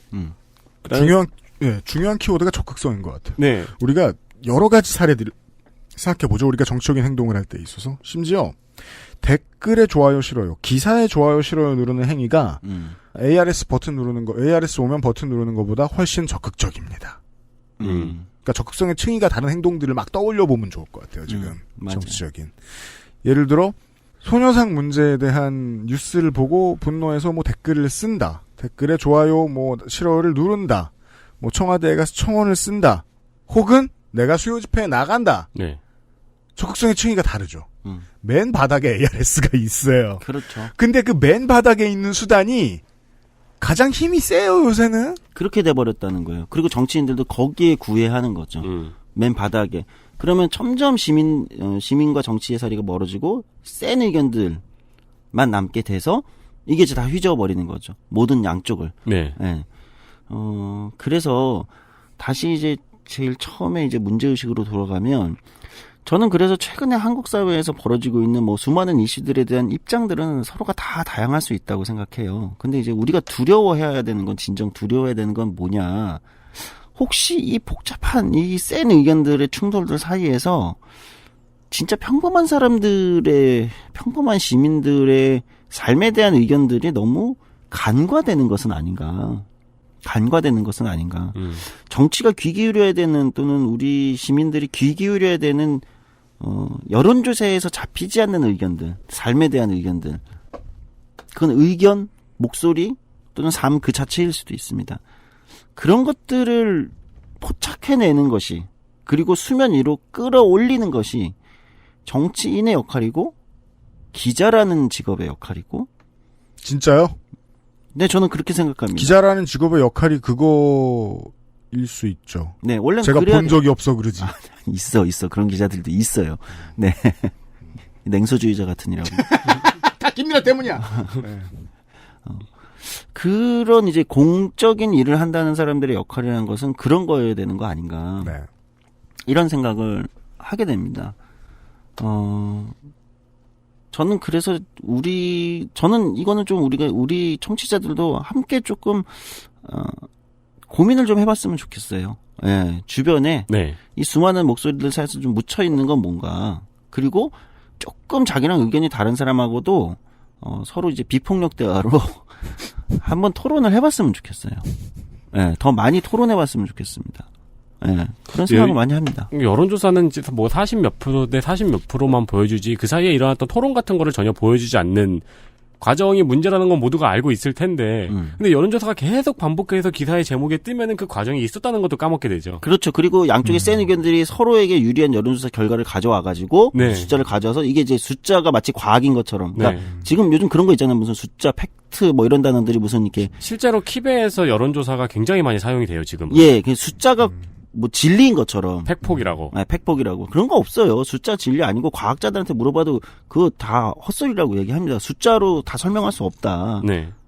청취자 여러분, 그 변호사 이용해 보신 적 많이 없으시죠? 변호사 본인은 또 이용당하시니까 아니실 거고. 그 변호사 써보시면 알게 되시거든요. 변호사는 정의의 사도가 아니에요. 네.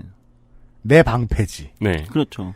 그러니까 누구 손에 들려 있느냐에 따라서 누구를 막아주는지가 결정되는 그 웨폰이에요. 네. 숫자는 정치에 쓰이면 늘 방패 역할만 해요. 네. 예.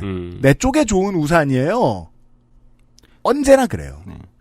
사실 민주주의는 숫자로 결정하지 말고 숫자로 결정하면 늘 특정 사람들이 유리하게 되거든요. 그것만이 아니라 다른 걸로 결정하라고 과정이 되게. 그러니까 지금 윤세민 기자가 얘기했듯이 시민들이 민주주의의 뭐 최대 정치 제도의 최대 장점이 뭐냐라고 할 때 제가 가끔 많이 하는 얘기인데 윤세민 기자가 얘기한 그 과정 있잖아요. 그 과정을 겪는다는 거거든요. 네. 다른 정치 제도들처럼 그냥 왕이 신하들이랑 고민해가지고 탁 그래 이 교실을 내려 예를 들면 이런 게 아니라 그 과정을 겪어야 된다는 거예요. 시민들이 각자가 다.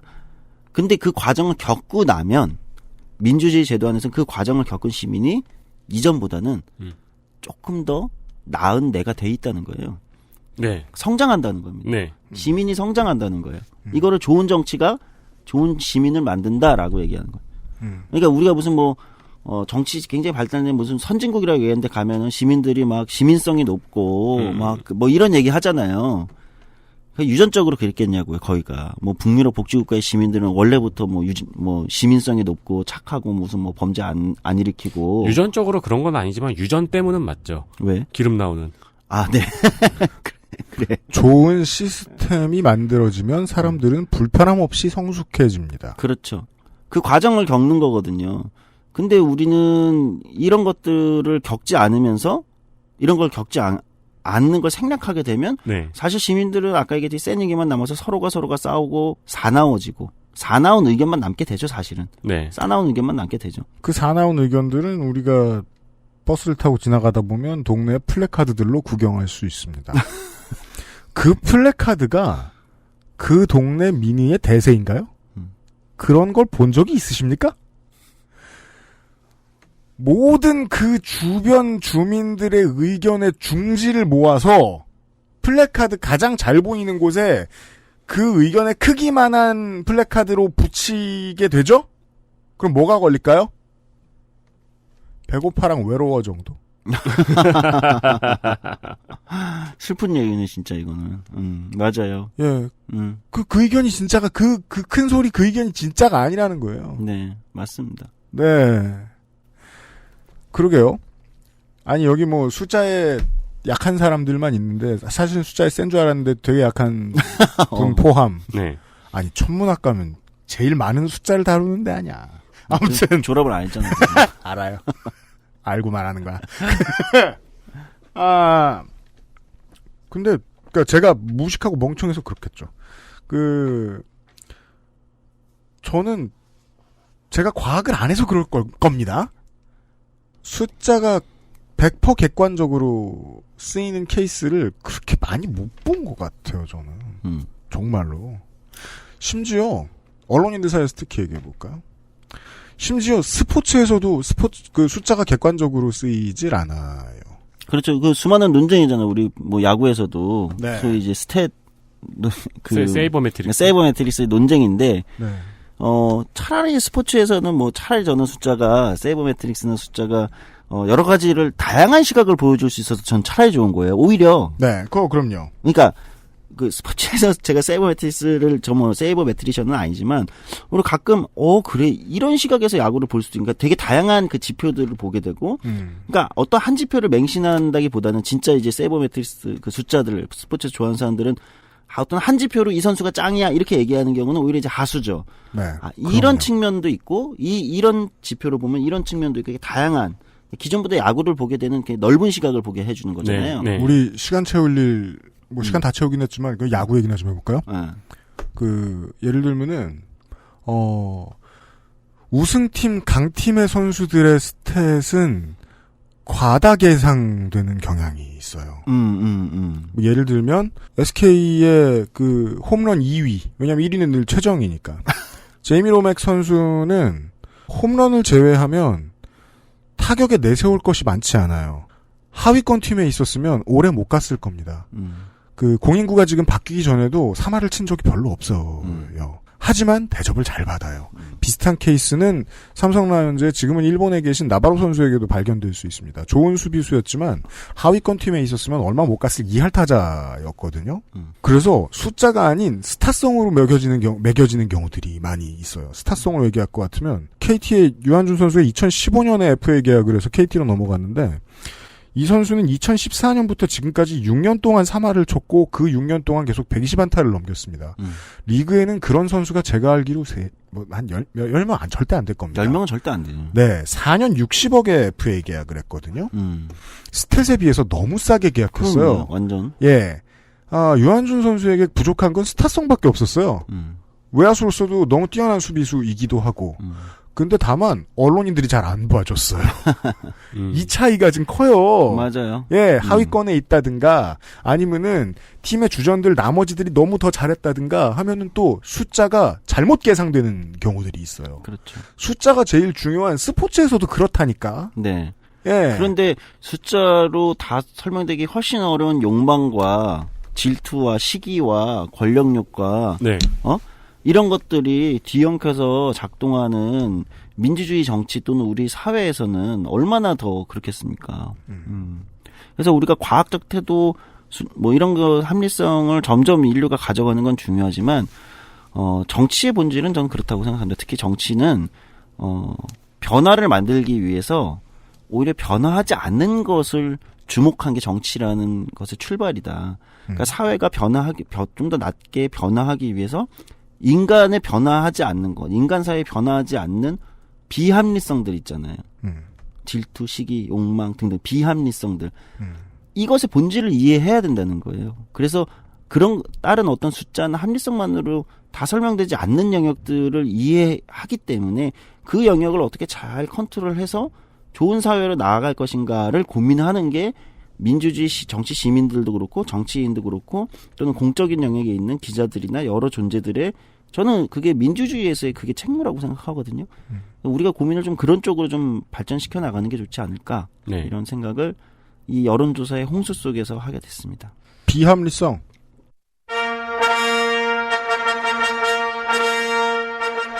김태균 선수는 올해도 3할을 넘겼어요. 늘 넘겨요. 그죠. 몸 상태도 몸 상태였고 그 몇 가지 많은 문제들이 있었음에도 늘 3할을 넘겨줬거든요. 네. 팬들은 분노하는 팬들의 목소리가 언제나 더 크게 들려요. 이대호 선수와 김태균 선수에 대해서는. 왜? 연봉이 너무 세. 사람들의 이 비합리를 이해해줄 필요가 있다는 거죠. 그렇죠. 그는 엘리트가 아니었던 적이 없어. 사람들은 왜 화났을까? 그리고 또 하나 아까 했던 얘기랑 연결해야죠. 그러면 언론인들이 그 팬들이 화내주는 거랑 똑같은 비합리를 유지하는 게 말이 되냐. 그러니까요. 그럴 거면 기자를 하지 말지. 그럼 기자 하지 말고 그냥 게시판에 살지. 다른 강점이나 다른 개선점들을 찾아서 얘기를 해주든가. 맨날 게시판에서 나오는 거랑 똑같은 가성비 얘기만 하고 있다고. 그런 사람들은 진짜 가성비 좋은 선수들은 찾아내지도 못해. 나쁜 얘기하는 것만 좋아하니까. 그런 면에서 제가 제일 능력이 특출났던 사람을 기억하는 건 엄재경 해설위원이 있거든요. 왜요? 네. 이제 엄재경 해설위원은 이제 한 명이 뭐 아주 잘하는 선수, 아주 못하는 선수가 붙거나 혹은 테란의 성적이 월등히 높고 저그의 성적이 월등히 낮은 맵에서 경기가 이루어져도 이거를 말로 어쨌든 50대 50으로 맞추는 능력이 있거든요. 이거 되게 중요한데요. 좋은 스포츠 해설은요, 콜한다고 하죠, 보통. 네. 그 미국 표현으로는. 모든 선수와 모든 팀이 다 훌륭해 보이게 콜할 줄 알아요. 네. 예. 모두를 빨아줘야 하기 때문이 아닙니다. 어떤 부분을 지금 더 봐줘야 관객들이 드라마를 더 기분 좋게 즐길 수 있는지를 알아내기 때문입니다. 네. 그게 저널리즘의 본령이에요. 네. 못 봤던 부분, 보면 더 좋은 부분, 봐서 공익에도 도움되고 엔터테인먼트도 될 수 있는 어떤 부분. 그거는 모든 저널리즘의 본령이라고 생각해요. 그게 숫자를 이깁니다. 저는 정치 저널리즘에서도 완전 200% 지금 공감합니다. 지금 UMC 얘기. 특히 저는 오히려 정치 저널리즘이야말로 진짜 그렇게 써야 된다. 무슨 정치 저널리즘 경마 중계하듯이 쓰는 게 아니라 네. 그렇잖아요. 지금 1번마 뭐 들어오고 있습니다. 뭐 2번마 뭐 속도 내서 역전했습니다. 이런 거 아니잖아요. 정치 저널리즘이야말로 그러라고 있는 건데 그런 것들이 굉장히 많이 또 실종됐죠. 청취자 여러분, 머니투데이 더 300 꼭 보시라니까요. 뭐 하루 뒤에 뭐 부족한 점들도 많지만 네. 보면 기분 좋은 것들을 많이 짚어내줍니다. 네. 예. 기계적 중립이 아니에요. 큰 고민에 의한 중립. 예. 그런 것들 보실 수 있는 매체들이 있습니다. 어디를 피하면요? 지금 구독하시는 걸 피하시면. 예. 조동 소장과 함께했습니다. 장담합니다. 이 얘기는 안 나와요. 나올 거야. 안 나와. 얼마를 내야 돼? 500회 전까지 안 나와. 나올 거야. 조동 소장 수고하셨습니다. 네, 감사합니다. XSFM입니다.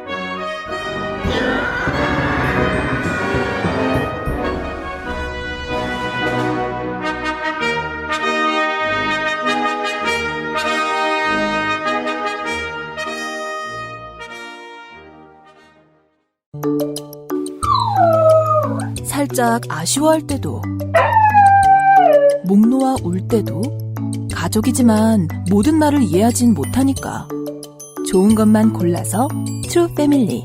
가장 수준 높은 반려동물 간식 트루 패밀리. 사랑하는 가족에게 트루 패밀리를 주세요.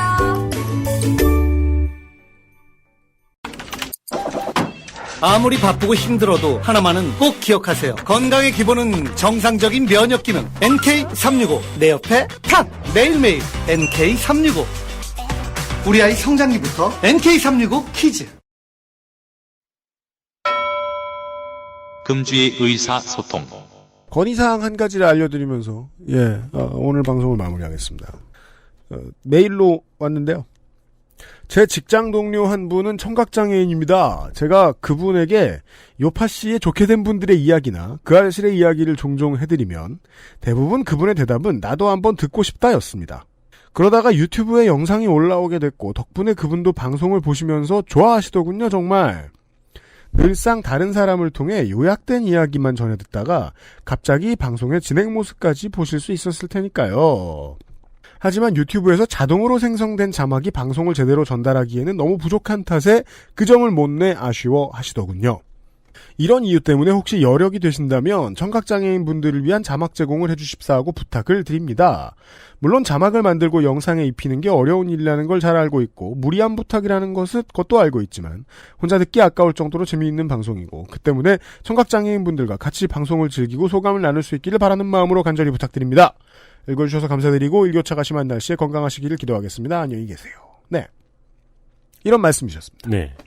이런 대중의 공익과 관련된 편의사항이 노동 이슈와 어떻게 연결되는지가 한국이 제일 허약한 문제라고 저는 생각하거든요. 그 얘기를 좀 지적하고 싶어요. 그 딜레마가 있는 거죠.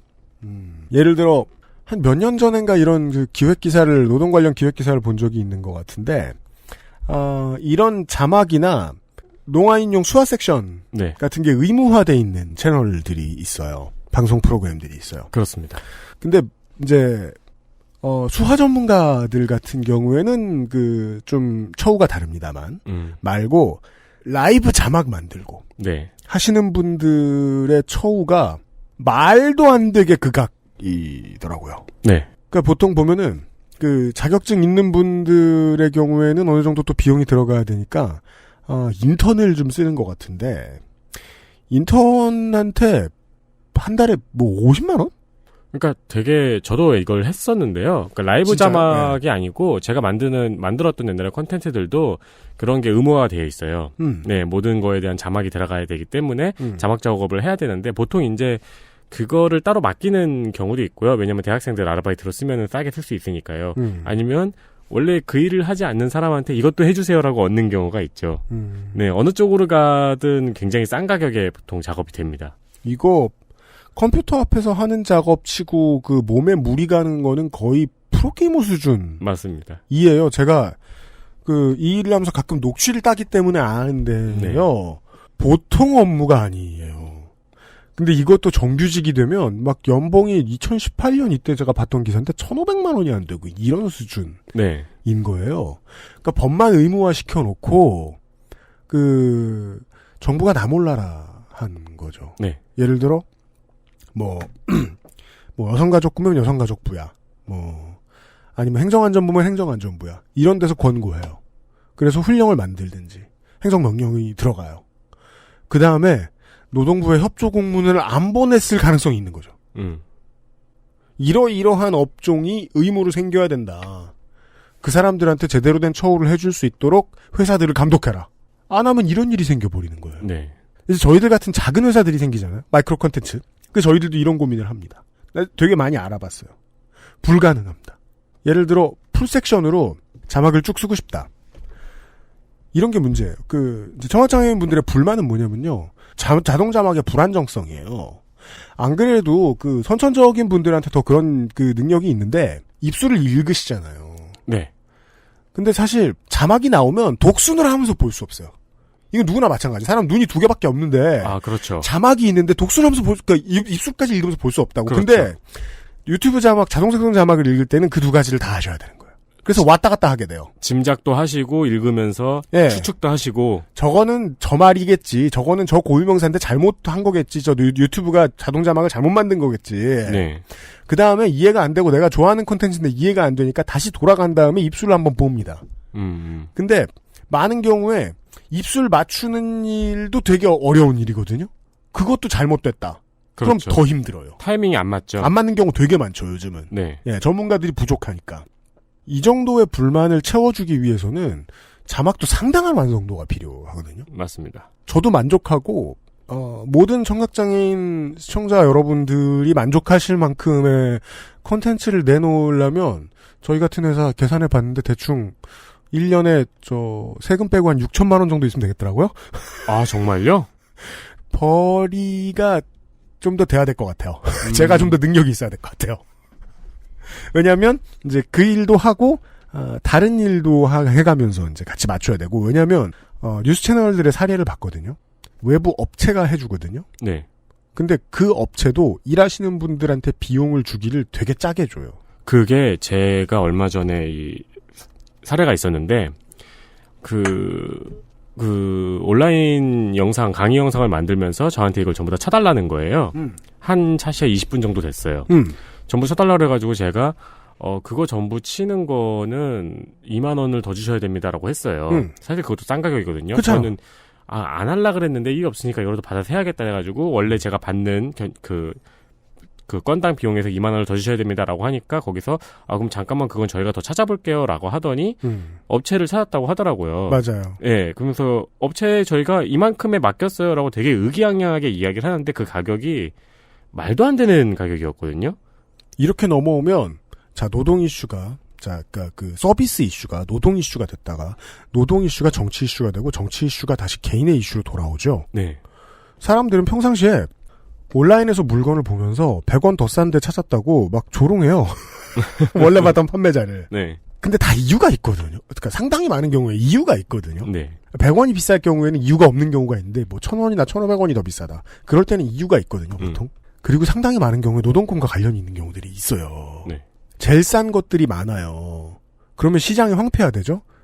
그러면 이 자막 제작 같은 경우에는 그 시장을 아예 쓸 수가 없더군요. 제가 낸 결론은 그거였어요. 네. 네.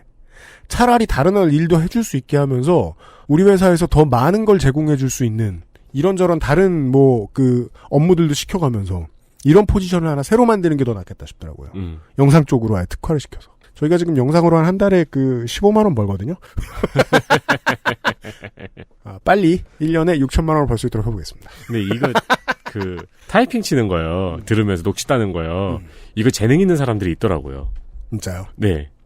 저 그렇다고 생각해요. 아, 진짜요? 저 진짜 옛날에 이거 고생하다가 저 녹취 진짜 잘 따요. 네. 진짜 빠른 사람을 보면은 네. 입이 벌어지더라고요. 네. 예전에 있던 언론사에서 제가 그거 한번 보여줬더니 기자들이 다 도망갔어요. 나한테 개기지 마! 했더니 그때부터 저를 더 싫어했던 것 같아요. 안 그래도 안 좋아했는데. 그냥 속도로 따시나요? 네? 그냥 한 1분에 한 번 멈추죠. 그래도 틀리는 게 있은 것 같아요. 저기 0.8배속 이렇게 안 하고요? 아, 그럼 더 편하겠구나. 네. 저는 보통 그냥 속도로 했던 아, 거예요. 그래요? 그걸 할 줄 몰라요. 아무튼 서비스는 돈인데요. 돈은 경영 능력의 문제입니다. 제 경영 능력이 부족해서 청각장애인 여러분들께 더 많은 것들을 제공해드리지 못하고 있습니다. 이 사실을 알려주셨어요. 고맙습니다. 네. 여기까지 목요일에 그것은 알기 싫다였고요. 예, 조소장관은 다음 주에 자신 인사를 드리도록 하겠고요. 저희들은 내일 이 시간에 다음 주부터 국감을 할 것 같아요. 안 할 수도 있는데 할 것 같아요. 저희가. 아직 마음의 결정이 안 서셨나요? 이해합니다. 네, 그래서 그리고 올해는 보고 있기가 좀. 네. 아, 그죠. 올해 국감 방송을 어떻게 구성할지를 저희가 지금 크게 고민 중이거든요. 예. 그러니까 무슨 조국 노래 시간을 다시 이제 약간 하나 고정으로 붙여가지고 노래방 반주에 이렇게 조국 얘기하는 거를 맞춰 들려드릴까요? 그거 했으면 좋겠어요. 옛날에 위험한 초대. 뭐요? 특정 단어 말하면 뒤로 날아가는 거 있잖아요. 제가 그거 지난주에 말씀드렸잖아요. 그게 위험한 초대였구나. 네. 그 풀장으로 떨어지는. 그렇죠. 위에서 물 떨어지거나. 예. 조국 말하면 홍성갑이 날아가고 막. 그렇죠. 뒤로. 그럼 우리 저 블루스크린에다가 수영장 합성해가지고 퉁퉁 파시는 걸로. 조국, 논문, 창장 이런 거 해놓고. 피곤한 국감 시즌이 준비가 들어가야 되거든요. 그래서 저희도 피곤하고 미리 피곤하고 그리고 김민아 아저씨가 요즘 많이 피곤합니다. 자연인으로서는 사진 찍고 게임하고 잘 지내고 싶은데 이 일이 이제 청탁받은 일들이 많은데 그 일들을 할 때는 꼭 얘기는 안 하고 싶은데 요즘 얘기 막 하잖아요. 그죠. 그 시사평론가의 그 천형입니다. 그걸 좋아하는 사람들이 시사평론가로 성공하는데 그래서 시사평론가들이 다 못된 놈들인 거예요. 김민아 씨는 그런 사람이 아닌 것 같아요. 그래서 되게 힘들어합니다. 요즘 얘기를 하는데. 네. 그래서 내일 이 시간에는 내일과 내일 모레에는 아무 말이나 하도록 하겠습니다. 그 아실에서 어렵게 기획한 아무 말 시간 기대해 주시길 바라고요. 금요일에 다시 뵙도록 하겠습니다. XSFM입니다. I, D, W, K